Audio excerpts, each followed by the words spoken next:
particularly the movie Mujib. Dhaka হজরত শাহজালাল আন্তর্জাতিক বিমানবন্দর থেকে আটক হয়েছেন ঢাকাই চলচ্চিত্রের জনপ্রিয় অভিনেত্রী নুসরাত ফারিয়া। রোববার 18 মে তাকে আটক করে ইমিগ্রেশন পুলিশ। তিনি থাইল্যান্ড যাচ্ছিলেন বলে জানা গেছে।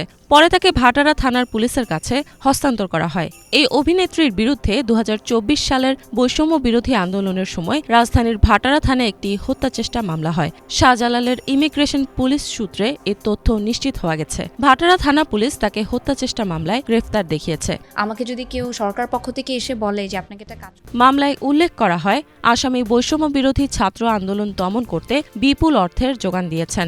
মামলার নথিপত্র সূত্রে জানা গেছে শেখ হাসিনা ও তার সরকারের সংশ্লিষ্ট 283 জন ও অজ্ঞাতনামা 300-400 জনের বিরুদ্ধে ঢাকার সিএমএম আদালতে মামলাটি করেছেন এনামুল হক।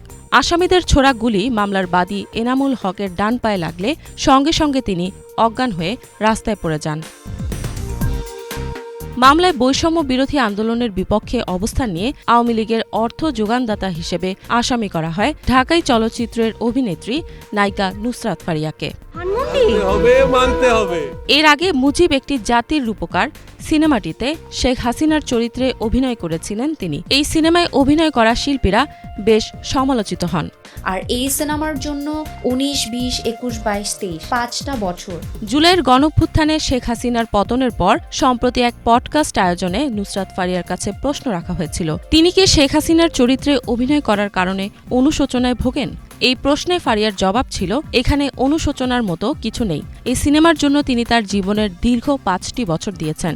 ফলে সেই কাজটিকে নিয়ে যদি অনুশোচনা করেন তাহলে তার পেশাকেই অপমান করা হবে। বাংলাভিশন বিনোদন ডেস্ক।